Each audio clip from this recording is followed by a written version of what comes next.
Hello बच्चों, let's read the given question. The question says a uniform disk of mass capital M and radius A is joined with a uniform square plate of identical mass and side length 2A as shown.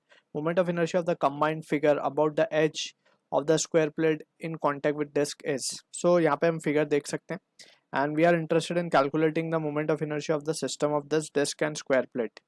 So to understand this question, we need to understand about the concept of moment of inertia. So basically moment of inertia को हम denote करते हैं I say. It is nothing but it is the product of mass and the square of the distance from the axis of rotation of that mass. That is the perpendicular distance का square. We need to be careful. So ये है definition for a point mass and for a continuous body. हमने जो already बहुत से means continuous body के हमने moment of inertia पढ़ रखे हैं. सो कंटिन्यूस बॉडी के लिए we use the integration sign I D M R square. Right. So यहाँ पे वी कैन सी कि एक important point regarding moment of inertia we need to remember. although we have means हमने results याद किए हुए हैं, लेकिन हम यहाँ पे एक चीज़ important याद रख सकते हैं. expression of moment of inertia, जैसे कि अभी यहाँ पे हम एक point लिख रहे हैं, that is very important. expression of moment of inertia remains same if an object is divided into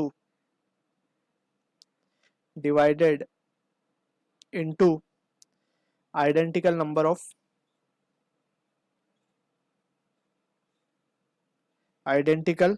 of parts with respect to axis of rotation. So ये काफ़ी इंपॉर्टेंट पॉइंट है जिसकी वजह से we can directly calculate the results. Let's say for example अगर हम बात करें कि we have a rectangular plate. ठीक है ना, एक रेक्टेंगुलर प्लेट है. तो अगर हम moment of inertia about this axis if we write, so if let's say length L है इसका, so it is given by the expression M L square by 12. ठीक है. अगर हम इस प्लेट को डिवाइड कर दें दो पार्ट में, सो यहाँ पे बोलने का मतलब ये है कि अगर हम इसको हाफ कर देते हैं, लेट्स से ये हाफ हो गया यहाँ से, this is the axis of rotation. So यहाँ पे हम लिख सकते थे moment of inertia will be, ये मास m/2 हो गया, लेंथ भी हाफ हो गई है, divided by 12. So expression same है, जस्ट वैल्यूज चेंज हुई है.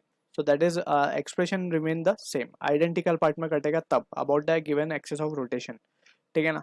सो using this results we will try to analyse the given situation. So हमें कंबाइंड सिस्टम का मोमेंट ऑफ इनर्शिया फाइंड करना है. So we can write of combined system it will B, एक तो square plate की वजह से और एक है डिस्क की वजह से. तो सबसे पहले हम स्क्वायर की वजह से कैलकुलेट करेंगे. अगर हम नॉर्मली इसे कैलकुलेट करते तो ये थोड़ा सा मीन्स डिफिकल्ट हो जाता. राइट. सो हम क्या करेंगे, हमें जैसे पता है कि सेंटर के about M L square by 12 है, लेकिन अगर हम इसको साइड के अबाउट देखते तो साइड के अबाउट मोमेंट ऑफ इनर्शिया जैसे हम रॉड का लिखते हैं एम एल स्क्वायर बाई 3 हो जाता. राइट. सो उसी तरीके के ये भी सिचुएशन है हमारे पास. सो यहाँ पे भी ये साइड से पास हो रही है एक्सिस ऑफ रोटेशन. सो हम आई एस को क्या लिखेंगे, I S can be written as M, L की जगह एल जो गिवन है हमें 2a गिवन है बेसिकली. सो m इंटू 2a का स्क्वायर डिवाइडेड बाय 3. सो ये आ जाएगा हमारे पास 4ma स्क्वायर बाय 3. ये डायरेक्ट मिल गया देखो हमें result, moment of inertia of square about this side axis. अगर हम नॉर्मल तरीके से करते तो पहले हम moment of inertia of square लिखते हैं अबाउट द सेंटर इस तरीके से, यह आता है एम ए स्क्वायर बाय 6. फिर हम उसको सेंटर एक्सिस से परपेंडिकुलर एक्सिस थ्योरम करके निकालते, तो ये फिर इस एक्सिस के अबाउट हमें मिलता है M A square by 12. Right. फिर उसको हम पैरेलल एक्सिस थ्योरम लगाते हैं, इसके अबाउट निकालते, तो रिजल्ट हमारे पास यही आता 4ma स्क्वायर बाय 3. तो directly we can use the concept जो हमने यहाँ पे शो किया है and we can directly have the value. So we need to be careful. ये जो साइड में हमने एग्जांपल शो किया है, सो ये एग्जांपल में we have taken square of side A and उसके बेसिस पे just we have try to show के स्टेप्स किस तरीके से हमें फॉलो करने हैं. अगर हम 2a साइड का स्क्वायर लेंगे जैसे कि हमारा एक्चुअल केस है, तो हमें रिजल्ट 4ma स्क्वायर बाय 3 मिलेगा. Right. So this is what the benefit of it. So I S हमें डायरेक्ट मिल गया. अब आई डी की बात कर लेते हैं. I D that is moment of inertia of disc. तो डिस्क की जब हम बात करते हैं, तो लेट्स से ये डिस्क है, तो परपेंडिकुलर एक्सिस के अबाउट जो मोमेंट ऑफ इनर्शिया हम लिखते हैं, it is given by the expression m r square by 2. Right. If r is the radius and m is mass, so M R square by 2 होता है. तो हम इसको क्या करेंगे, हमें साइड के अबाउट चाहिए. राइट. तो पहले हम इसको डिस्क के प्लेन में निकाल लेते हैं यूजिंग परपेंडिकुलर एक्सिस थ्योरम. तो इसके अबाउट जो होगा सेम इसी के अबाउट होगा, तो हम मान लेते हैं लेट्स से आई है इसके अबाउट, तो इसके अबाउट भी आई होगा। और इसके अबाउट तो हमें पता ही है, इसके अबाउट जो है वो मोमेंट ऑफ इनर्शिया है mr² by 2। सो हम लिखेंगे 2i by principle of perpendicular axis theorem. So 2i will be, यानी कि i plus I is equals to mr² by 2 करना होता है, तो 2i will be equals to mr² by 2। And finally i की value क्या आ रही है, mr² by 4, राइट। सो ये हमें मिल गया इस एक्सिस के अबाउट। अब इसके एक्सिस के पैरेलल एक्सिस थ्योरम लगा के we can calculate about this axis. Let's say इसको हम मान लेते हैं I dash. So from here we can say I dash will be equals to I plus mr²। Distance क्या है दोनों एक्सिस के बीच में, we can say this is r। ये डिस्टेंस जो है वो r है, that is this distance. Distance between the two parallel axis is r, so mr² हो गया है। So finally we can say I dash जो कि हमारा id है, it will be I, that is mr²by 4 plus mr², it will be 5 mr²by 4।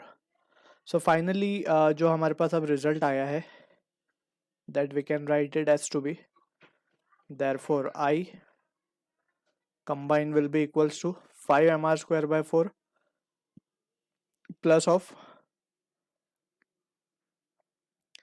And r यहाँ पे अगर हम ध्यान से देखें तो रेडियस a गिवन है, so just we will substitute a instead. 5 ma² by 4 plus इसका है 4/3 ma², राइट। सो फाइनली जो रिजल्ट आएगा हमारे पास that will be equals to, we can take the LCM as 12। सो ये हो जाएगा हमारे पास 15 ma² plus of 16, that is 31 ma²by 12, 31/12 ma²। so this will be the answer to the question we are getting for this combination. So I hope you understood the solution. All the best.